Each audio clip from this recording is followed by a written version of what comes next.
Good morning and welcome to another edition of Coach's Corner here at the Highliner Activity Center, which is really going to be full of activities going on today. There's a cheer camp going on in the main body at the Hack, and we might even get a chance to talk with Tabitha Branham, the cheer coach and advisor here for the Highliners.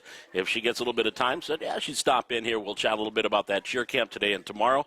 And also a little non-athletic thing, but something important to talk about. There's also a flu and COVID vaccine clinic going on today until 2 o'clock or until they run out of vaccines. So you can stop by here. City County Public Health is here at the Hack, right in the lobby, right next to us. You'll probably hear them in the background.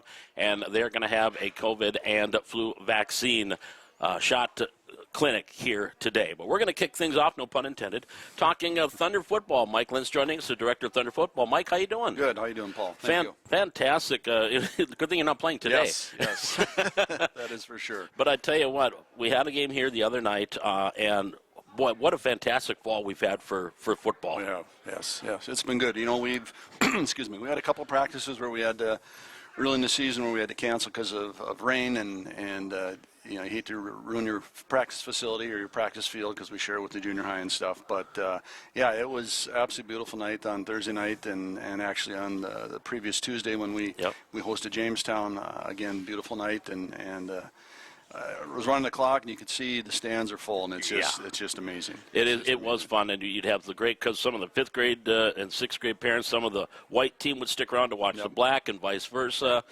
because they're all, you know, they've all been raising their kids together, so that it's fun to watch them together. Now, you look at the way the season has gone for the Thunder. Maybe wins and losses not the best, but I tell you what, I've seen some really good football out there in the two football games that I've seen this year. And are you impressed with just where some of these kids are at this grade level?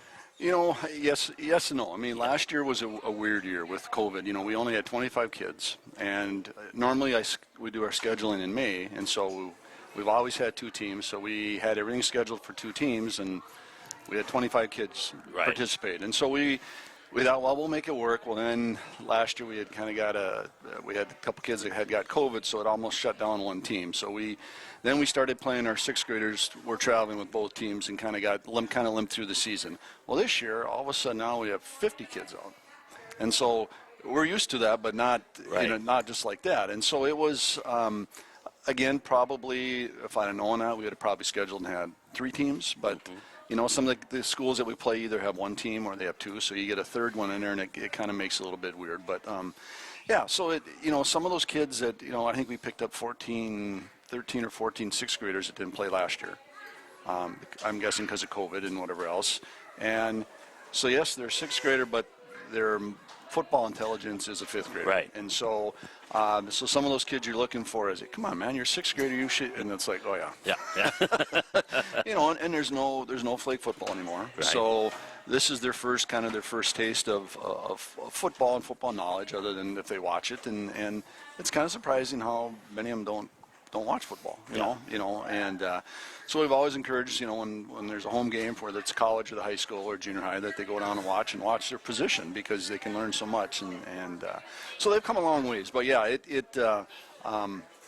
you know, we always talk about when the clicks for the kids, the light switch goes on, and it's for every kid it's different. Some they get it right away, and probably those that are more in a competitive sport already, you know, like if you have a lot of kids that get like that are in wrestling, it clicks right away, and hockey so. I mean, you know, they just still don't do any checking, so some of that physical stuff isn't quite there yet, but yeah, once it clicks, you can just kind of see the lights go, oh, this is how this works, and some it takes a year. Probably what's the funnest part, Paul, is when the fifth graders come back as sixth graders. Yeah. A whole different crew of people. I mean, the maturity, you know, we had kids last year that he cried all the time, and this year he's our leader. Never had a tear out of his eyes. So I mean, it's just, you know, it just that maturity and how things change, and they're familiar with what we do, and we kind of do things in a routine, and so the kids know what to expect and so forth. But so yeah. Well, what's been fun for me announcing these games is like, I'm thinking, okay, I can't wait to see where this kid is in 5 years, in 6 years. You think of Highliners now, and you can go to the college. Riley Gerhardt, 2 weeks in a row, Defensive Player of the Week in the North Star. I'm sure he was a Thunder back in the day. And you look at these kids now that are Highliners and what they did then, and I look at the Thunder players now. I'm like, God, I can't wait to see what that kid's like. And even on the opposing team, right? You see some good kids. I think Jamestown had a real good quarterback on one of their teams. Like, I can't wait to see this lefty when he comes Blue Jay. That's what's fun about this, too. And for you, too. You've been with it since the beginning. And watching these kids grow all the way through has got to be appreciated for you and all of your coaches. It is. And first, back up, the live stream you did was awesome. I mean, the game against Jamestown, actually, had one of our sixth grade parents was in New York for work. And he sent me a nice long email, and I think it got forwarded to you about how it was like he was right there, the play-by-play. And then I got a couple emails from the kindred coaches on Friday.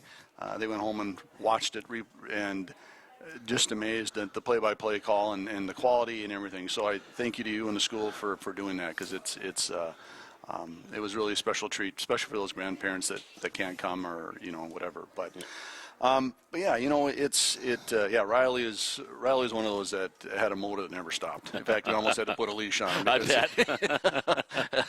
And even Gavin, the same thing. And yeah, we've had a lot of great kids that have gone through the program, and it's fun watching them. I had 3 sons go through it, and the middle son went. Well, Cameron, my oldest one, played at college for a couple of years, and Taylor went on to play at a successful 5 years at VCSU and all conference a couple of times. And then Jared, he turned in the helmet for golf clubs. But yeah, and it's fun watching those kids. And then on the second, then you turn around and you look at I saw the banner up there for the seniors, and it's like, what, 5 kids, 6 kids? Yep. And we've usually averaged probably 13, 14, up to 20 kids per class, and now they're not coming out, and that part kind of hurts. It not hurts, but it's disappointing. And you put so much time and effort into this program, and it's like, okay, what's the factor? Why are they not going out?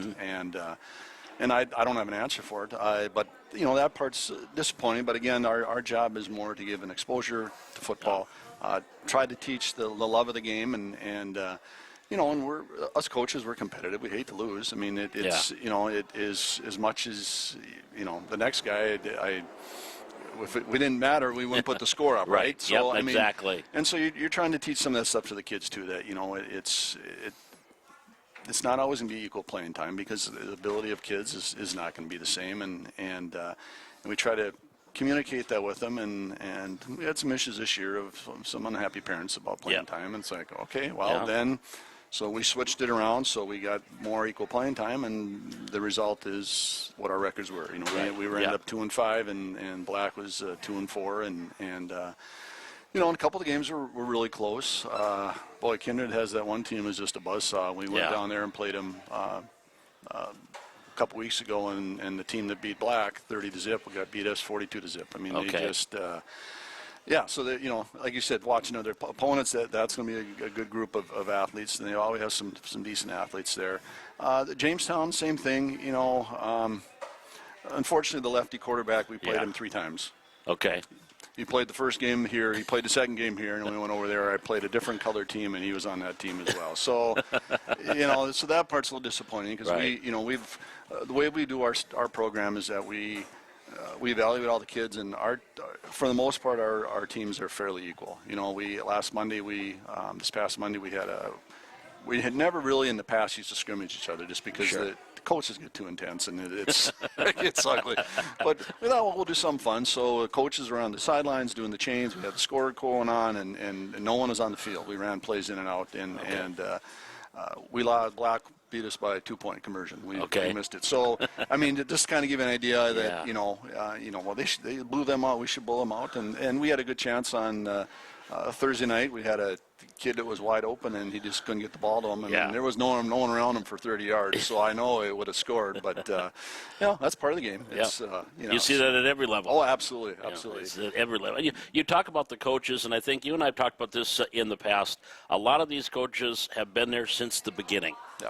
I could sit here and rattle off, Paul Lear, Tyler Jacobson, Doc Brown, Ryan Mathias, yourself, Gustafson. I'm trying to think at the top of my head some of the coaches. And actually, I'm going to, if I can, just kind of go through. Absolutely. Yeah, so we started, so this is our 21st year, so we started 21 years ago. Brent Gustafson, Jim Breckheimer, Chris Quilming, and then the late Todd Heck, and I started this program. And so as things evolved, Jim's job changed, and he actually went up and coached with the high school for a while, and so he had to step away.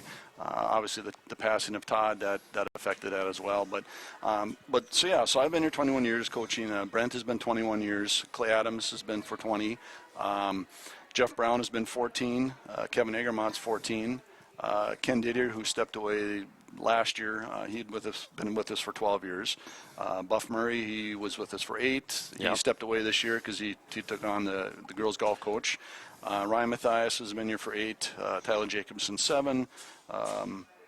Ryan has been here for 8.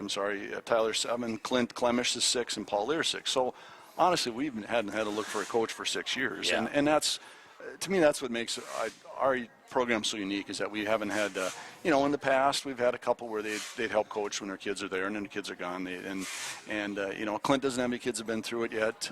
Ken didn't have any kids that played, so it was a love of the game, so it's that part of it's exciting that we never had to do that. And I think when we talked on Thursday, so I got a little news to share with you, and so you kind of gave me that and. So this year, Kevin and Brent have decided they're going to step away, and so that's kind of a little shocker for me. I was kind of hoping they were going to. They always kept saying, "I'll hang on until you hang it up," but Kevin has a senior, a girl that'll be playing volleyball and basketball, so he wants to spend more time doing that, and that's probably the best thing about having so many coaches is that, the other day, 5 of them were gone for kids or family stuff, and we still had enough coaches to run practice without missing a beat. So, where before, if you have 2 or 3 kids or coaches and one of them's gone, and then you're trying to run drills with 25 kids, it's like a circus, So, and so then I did kind of put a bug in some of the guys' ears about, I kind of need to know commitment level for next year, what you want to do, because, we really won't know. We usually do our registration in May, and that'll kind of give us an idea of how many kids and how many teachers and coaches we're going to need and stuff like that. But I did also visit with the coaches, and I'm going to be stepping down after next year. I'm 22 years is volunteering, and the coaching part's fun of it. Being the director part is fun, but it's not just the August through October thing. The director part, we're a nonprofit organization, and so we're a 501(c)(3) or whatever, and so there's always that paperwork and stuff you need to do, and the scheduling and stuff like that. So I've reached out to the kid or the coaches to say, first of all, are you interested in taking over? And of course, they all like. They saw what you dealt with. They're like, nope, no, thank you. And so I think it's fairly easy if we need some coaches. I think we can probably reach out to some parents. But my biggest concern is, and that's why I'm putting it out there now to give everyone a year in advance, is like, okay, if you want this program to continue, you're going to have to find someone's going to have to step up and take over. And I won't be guilted to stay back. 22 years has been. It's time to change, and maybe somebody with some fresh ideas. We may have to when Lisbon, I think, is their guy has been stepping down now, and he's been doing it for 25, maybe something like that. I don't know if anyone's going to take it over, so I don't know what's going to happen down there. And so as we start to evolve, are we going to start having less teams playing? Are we going to end up turning into like a Jamestown or Wapton, where we have our own little league and start getting more kids and playing against each other? That stuff I don't know. I don't know what the future is, but seasonal we turn our equipment in next week, and then I'll send a letter out to the parents and just kind of give them an idea. And I have a bunch of I can't wait for my younger kids to come play, and it's like okay. And then the same thing. I'll reach out to Josh and the school district and their circle of friends and say, hey, if when we started this program. I moved back to Valley in '98. I did football officiating. Okay. And so all that we ever had in Valley was flag football, 5th and 6th graders.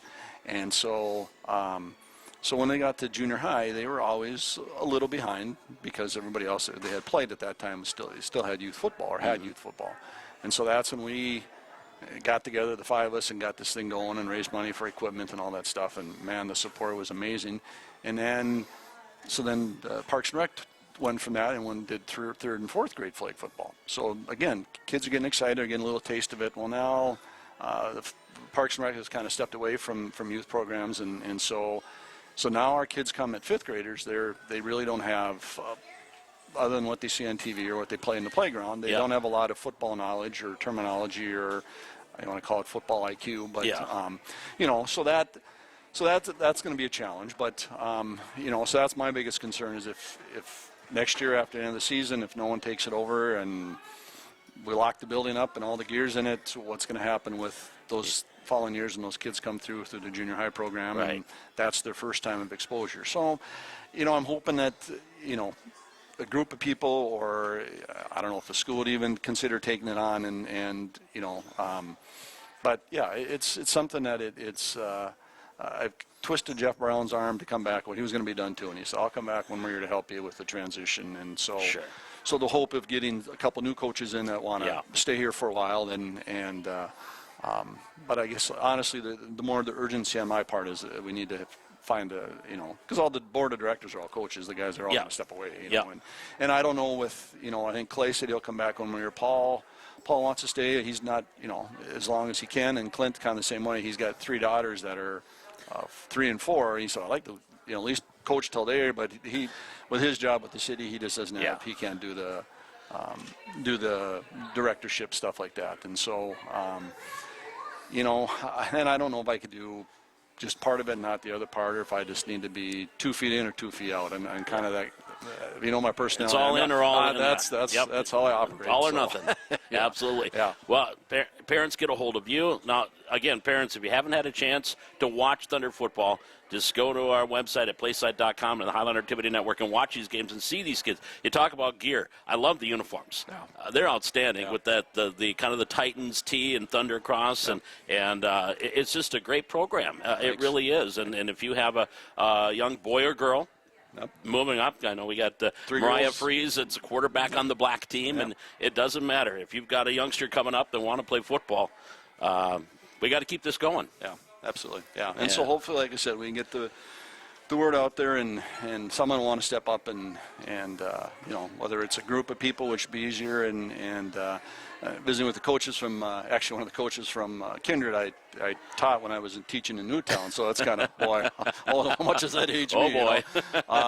But anyhow, their director his name is Nate Safe, and he's a director of a Fellowship of Christian Athletes. Well, he also coaches at Kindred at the varsity level. Okay. And so he said the same thing. He said, he's kind of getting burnt out of trying to do his 2 jobs and then still trying to run this, and so they're not certain what, if someone's going to step up and take it over or whatever. But it's fun, and we love it, and obviously we do the right. It's the best volunteering job I ever had for 22 years. I buy polos for the coaches and a cap, and then after the year I take them and their spouse out for dinner, because it's like, wow, you gave me your husband for three months to go out and have fun, and so it's you hate to see it end, but it some years it can end fast enough, and when that's and those are years that you're struggling, you're just you're not winning, and obviously I know it's not about winning, but it's not fun either. As a coach, you still want to put a W up there. And that's what we tell the kids. It's when you get better and you win, it's a lot more fun than it is if you're getting beat. But so it's been fun, and like I said, I won't. If someone stepped up today, I would say, okay, I could walk away today. But I won't do that to them and to the kids and the families that are committed to come back, and we had. And we brought BC in this year, and I think we only picked up 5 kids, which is, I was kind of surprised. I thought maybe we'd have more. So it's just the fact that we had so many kids families were shy last year with COVID. And knock on wood, we had one incident where a kid was a close contact, came to practice. So I talked to Teresa Will, and they brought the trailer up, and we made all the coaches and all the players go through to get tested, and we're all negative. Okay. So and I thought, well, I'm doing the right thing, because the last thing I want to do is to be the guy that the super spreader. That's right. And so this year we really didn't have any issue with that, but last year I said it was a whole different animal, and but yeah, it's been great, and the stories we have, and the fact that we were at the homecoming, VCSU homecoming last weekend, and ran into a couple of players that we had. Ben Brunges, I don't know if you remember when he played at college, okay. but anyhow, he lived here at elementary and most of his junior high year, and then they moved to Fargo, but doing a drill and working him at quarterback, and of course he threw it wrong, and I wasn't watching, and got me where he shouldn't have got me and dropped me to my knees, and of course everyone's laughing. I got tears, and so we were tailgating, and I said, Ben, you remember? Yep, Coach, yep. I know. I drilled you good. So, and then all the stories, and it's just, they're always, and every year is so different. There's always a new story to share, and we just try to make it fun for the kids, and I guess what we like about our program is we teach the proper fundamentals, so you aren't going to get hurt. But it's also kind of a test drive to see if maybe, because you can love football, but you're not necessarily going to be a football player. Right. And so that's kind of what it's for, too. And not that just because you didn't have success at Thunder, you're not going to be a football player. I'm not saying that. But, maybe if we've had several that played Thunder, and then when they got to junior high, they became tennis players or cross-country players or runners, and which is great as long as you're active. And that's, and that's the thing, the team sport and the kind of the commitment and the accountability type stuff that they're learning is that, being a teammate and there's 11 you on the field, you have to do your job, and if you don't, and there's a lot of that stress Thursday night because there was.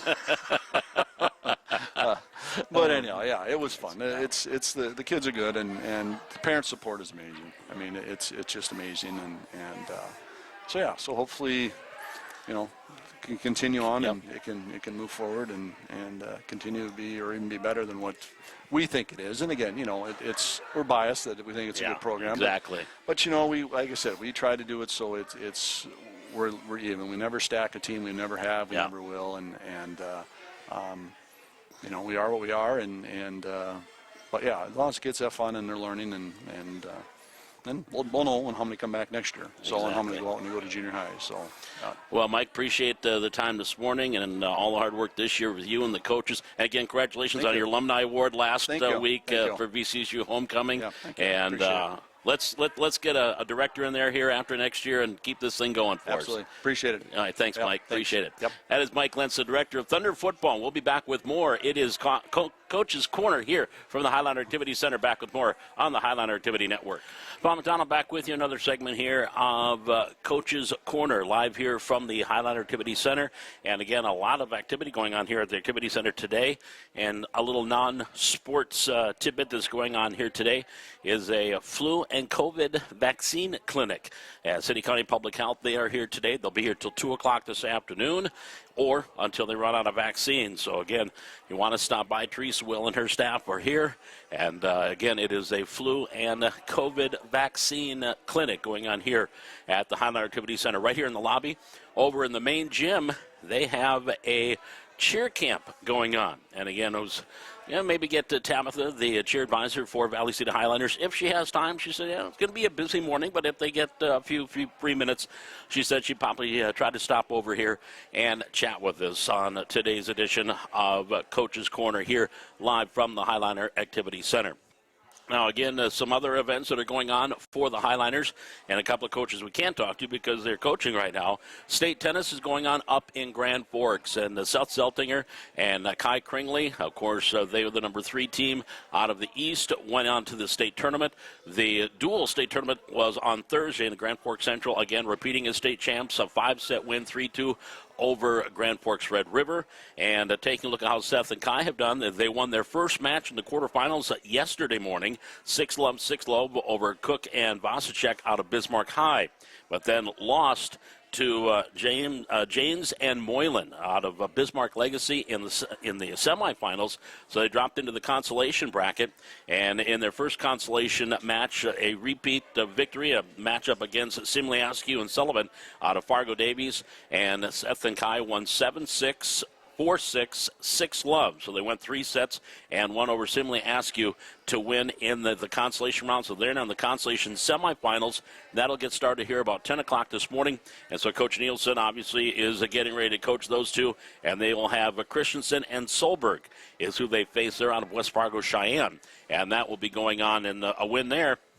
And they're going to be playing for 5th place later on today. And again, that's going on up in Grand Forks at the state tennis tournament. Also going on today here in Valley City, despite the interesting weather, the EDC cross-country meet is to be going on today at Bjornson Golf Course. Now, that originally was going to be a noon start time, but because of the inclement weather and the rain that was pending, and of course it's been raining pretty much all morning, they were going to move it up. They moved it up a couple of hours, so that gets started here at 10 o'clock this morning, and that is the EDC cross-country meet that's going on at Bjornson's. So head on out there, of course. Greta Govan, one of the top runners, not only in the EDC but in the state, and check out the Highliner Harriers as they are going to be running in the EDC cross-country meet that'll be going on. Again, that got bumped up 2 hours, and so that will start at 10 o'clock this morning at Bjornson Golf Course. Football team, they hit the road. Of course, Coach Rohrig normally joins us here on our Coach's Corner. But I think he maybe got into town maybe 6 hours ago. It was a late night for the Highliner football team out at Watford City, a beautiful facility out at Watford City. If you haven't seen pictures of it, of course, they built a brand new hockey arena out there a couple of years ago. And so the Wolves West team in the 11A, and the Highlanders did come up with a win last night, winning 28-6. So the Highlanders now with 2 wins in their last 3 games. They're 2-5 in the season. They still have that outside possibility that they can get themselves into the 11A playoffs, but they would have to basically win out in order to do so. But last night, Gavin Gerhardt, 164 yards rushing, including 3 touchdowns. Ethan Miller had a touchdown. Aiden Jacobson had an interception last night for the Highliners, and so they won again. 28-6 was the final score of that one, and that will be next week. Now they'll be home on Friday night, a game you'll be able to watch right here on the Highline Activity Network as they will take on Grand Forks Red River. It is the season finale at home for the Highliners, and they will take, or Central, Grand Forks Central, I'm sorry. I knew it was one of the Grand Forks schools, but it'll be the Knights from Grand Forks Central that they will play next Friday night. And that will be, again, a 7 o'clock tip-off, 7 o'clock kickoff from Hannah Field, and we'll have it for you here on the Highliner Activity Network next Friday night. We've got volleyball coming up this week. We'll tell you more about what our schedule looks like for the coming week here before we wrap up the show today. So just looking at our news and notes again, state tennis, Kai Kringley and Seth Zeltinger, they're in the consolation round. They'll be playing at 10 o'clock this morning against Christian and Solberg out of West Fargo, Cheyenne. They are 2-1 so far at the state tournament. Also, football winning last night, 28-6, a victory last night against Watford City. So the Highlanders are 2-5, and they'll be back home for their home finale next Friday night. And EDC Cross Country is going on today as well, and that will get started about 10 o'clock this morning. So that's a quick look at our news and notes here. We'll be back with more here on the Highliner Activity Network and our Coach's Corner right after this.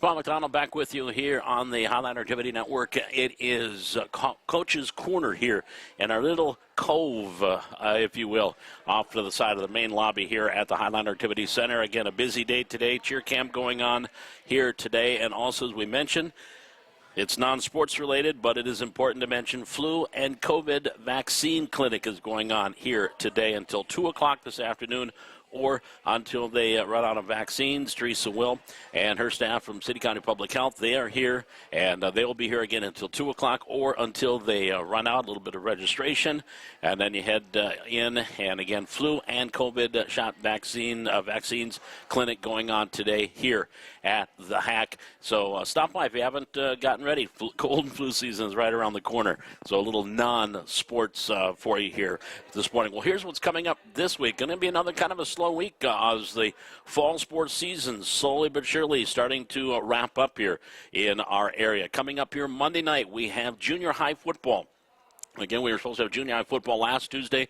That game got moved to Wapaton. So coming up Monday night, Central Cass, the Squirrels will be in town to take on the Valley City Junior High 7th and 8th graders. And again, 2 games starting at 5 o'clock for the first game, and then a second game around 6:15 for the 7th and 8th graders. So we'll have a couple of football games to talk about coming up here on Tuesday night. And then later in the week on Thursday, Valley City Highlander Volleyball will be back at home. And that will be against West Fargo Cheyenne here at the Hack. And we will have a C squad and 9th grade at 4:30, junior varsity at 5:45, then a varsity a little after 7 o'clock, and that will be a volleyball coming up here Thursday here on the Highlander Activity Network, and then wrapping up the week, the final home game for the football team from Hannah Field on Friday night, the 15th of October, 7 o'clock kickoff.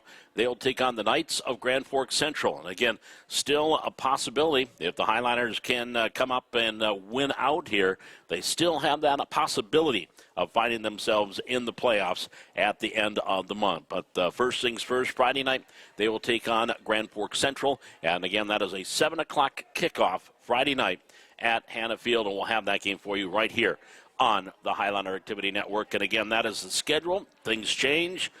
Games get moved around or maybe even added. So we'll keep you tuned right here on the Honda Activity Network for what's coming up in the next week. And just a reminder, activities related, the Fall Play Mary Poppins is coming up here in about a month.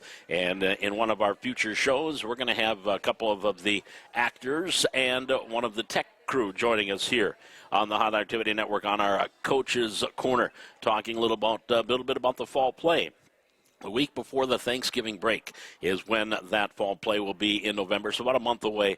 So a little bit before that, we will have a couple of the actors and also one of the members of the tech crew joining us here on our Coach's Corner and talking about the fall play. Well, that's going to wrap things up for this week, Coach's Corner. Again, we're here every Saturday morning at the Highlander Activity Network between 8:30 and 9:30, live here on the Highlander Activity Network. We talk all sports, so next week we'll be wrapping up the tennis season, hopefully talk about another football win with Coach Rorick on Saturday morning. We'll get ready for state cross country is going to be coming up, so we'll see if we get a chance to talk with Coach Deb Bilkey. That too will be coming up here next week. So join us for another edition of Coffee with the Coaches. And again, if you missed it earlier, Mike Lentz, director, I want to thank Mike for joining us, director of Thunder Football.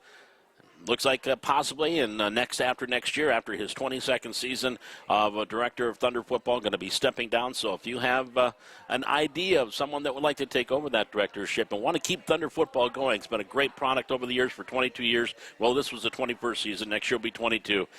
Maybe find your friends if you have some friends you know that might be interested, and it'd be a great way. Just contact Mike Lenz, and he'll definitely get you figured out and keep that Thunder Football going. Well, that's going to wrap things up for this week's edition of our Coach's Corner here from the Hack. Again, we're back next week at 8:30 right here at the Highlander Activities Center. It is Coffee with the Coaches. It is Coach's Corner right here on the Highlander Activity Network. Back here on our Coach's Corner here from the Highlander Activities Center on a busy day. We got cheer camp going on. We've got a flu and COVID vaccine clinic going on here. But now we're going to get back into football. Head coach Scott Rorick from the Highlander football team joining us. So what did you get, about 6 hours of sleep, Coach? Not even that. I don't sleep on buses very well, and it wasn't a very comfortable spot to sleep in. But we made it, and that was good. Our bus driver did an amazing job last night. Well, speaking of amazing, before we get to the game itself, I hear it's a really nice complex out there, Watford City. Oh, it's beautiful. Yeah, they've got a building is 5 years old, and their turf is it's an unbelievable playing surface. So it was nice to get out there and see some different things. Of course, the scenery is beautiful on the way out there too. So that was nice. Yeah. Well, 28-6, so everything was nice. 28-6 victory for the Highliners. Second win in the last 3 weeks to go to 2-5. And just your thoughts on the game here last night. Well, I was real pleased with the way our kids came out initially at the game, and thought we established a lot of good things up inside right away, which was nice to get more of a vertical game going, because I think, the shortest distance between 2 points is a straight line. So if we can go get some things established up the middle, of course, against Jamestown, we couldn't get anything going inside there. And I think, and part of that was just the way they were defending things. So they weren't going to let us get outside and do a lot of things. And Gavin made some nice reads, got him loose on a few things, and Zach was, up the gut a few times too. So we did a lot of nice things that way, offensively and defensively. I thought we did a great job with pressure on our quarterback. A couple times he got loose on us. Sometimes our guys get upfield too much, and then he kind of slips underneath us. So we talked a little bit about that, but it's nice to go that far. Yeah. And get a W and come back, and we'll see where the next couple weeks goes. Gavin had 3 touchdown runs last night, 164 yards of ground. Is that the best your ground game has been this year so far? Well, it depends who you ask. I mean, I would say yes. One of the things that we haven't seen a lot out of ourselves is, how we do in the third phase of that in the pitch, because we've got a lot of fullback getting the ball, a lot of Gavin getting the ball. We haven't pitched a lot, and so we got to keep getting better at that phase of the game, because I think if you can get all 3 phases of that triple option, it's going to be that much more. I mean, that's exactly why you run it, is because whatever the defense does, we should have a response to it, and the play should work if we execute. We ran tight end sets a lot. We put Joe Cummings in at tight end, and we were able to get a lot of things established with the tight end in the game, and that helped us immensely too. Yeah, nice to have a 6'3" tight end too, or whatever he is. He's got long arms. Yeah, and Joe can catch the ball, even though we didn't. I don't think we completed a pass to him. Right. But we are certainly working on it, and hopefully we can still continue to get better and make that an important part of our game. Again, the defense, you mentioned how well the defense played. Got another turnover, I think, on the opening drive. Aiden Jacobson got an interception that stopped him on the opening drive. Unfortunately, couldn't turn it into points.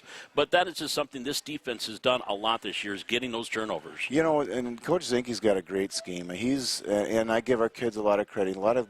I remember Riley Gerhardt made some comment, or was it Joe Cummings? I can't remember. One of them made some comment. This is a great defense to come back to. Coach Zinke's got a great way of making it simple for our kids so we can play fast. But at the same time, he's complex enough, I think, to the other people on the other side of the ball that trying to figure out what he's trying to do to them might not be so easy. So he puts a lot of time, a lot of energy into what he does. And I know he was talking about his wife was going to Bismarck this morning. He said, I ain't going to Bismarck after this trip. So, but yeah, I give him a lot of credit for his prep work. I think we should put a stepper watch on him and see how many steps during a game. Well, he likes to brag about the number of steps he gets a game. I said, on the bus, I said, did you work out this morning? He said, nah, I didn't want to. I figure I get between 15 and 18,000 steps during a game. I get enough workout during the game. I don't have to do it the other days of the week. Kicking.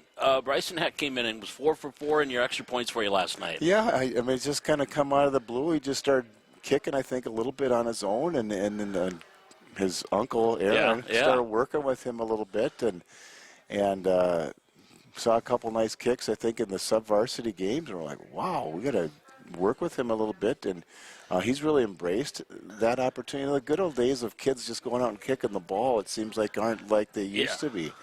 But he's been enjoying that, and we got him some work with the snapper and trying to time everything up, and we said, okay, let's go, let's do it. And so we did it, and yeah, 4 for 4. It's a nice little surprise. And it's not like Lucy and the Peanuts. The holder's not going to pull the ball away, so don't be afraid. Well, we threatened to do it if he didn't get going a couple times up there, but I don't know if the kids even remember that. Well, now a victory, so now a final home game coming up this week already. Hard to believe that you're already to that, but I believe the Grand Forks Central Knights come to town Friday night. Yeah, it's a big game for us. If I'm doing my math right and seeing things the right way, Grand Forks Central and Red River, if we were to beat both of those teams, we would have 2 wins, and I think one of them has 2 wins right now and one has 1. So, or something like that, where if we were to get in a tiebreaker situation, by beating both of them, we'd have a tiebreaker scenario. I know it's down the road. We've got to get better this week, but it's nice to have something to dangle a carrot out there for the guys, and even for us coaches too, because it's a hard season for the coaches when things are not going as well, and for the fans and stuff like that. But we've got stuff to play for, and right now we're really trying to dig and find something that the kids are going to play for. What are you going to play for? What's going to keep you motivated to keep playing right now? And sometimes that temptation, I think, for our kids who are in other sports start looking maybe towards the next season. Let's focus on the present. Let's focus on finishing what we're started here, and then that'll still be there, when it's time for some of that too. Well, again, Cushman Field will be the last game, but it's Hannah Field this Friday night against Grand Forks Central Knights. And do you know anything about the Knights right offhand? Well, I know they beat Wahpeton, which, surprised, I think, a lot of people too. When it was earlier in the season still, but they had a quality win, and they ran the ball incredibly well against Wahpeton in that game. So we're going to have to be careful of that, but they've got some skill position kids, like to run a lot of trips formations, so we're going to have to be ready to handle those things, and that's only just a little bit that I saw, basically scouting Wahpeton at that time, and it's what I saw. We've got Parents' Night coming up this week too, and so it's kind of a neat atmosphere for the parents, especially senior parents. Gets a little emotional for some of them, knowing that, this will be the last home game for their son here at this field. And so hopefully we'll go out and give a great effort for Mom and Dad.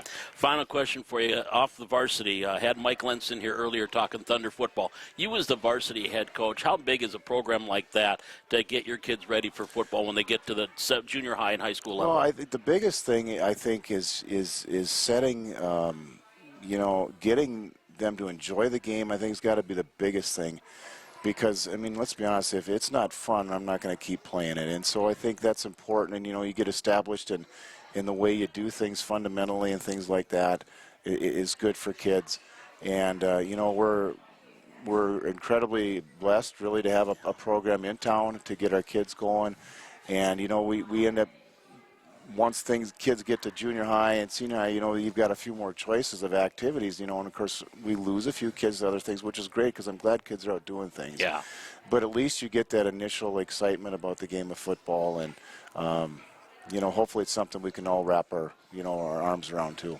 Well, Coach, I appreciate it. Congratulations on the win last night. Hopefully next Saturday we're talking about another win and looking towards that last game of the year. Yeah, thank you. I appreciate it. That is head coach Scott Rourke joining us from the Highliners. Back with more from the Coach's Corner here from the Highliner Activity Center after this.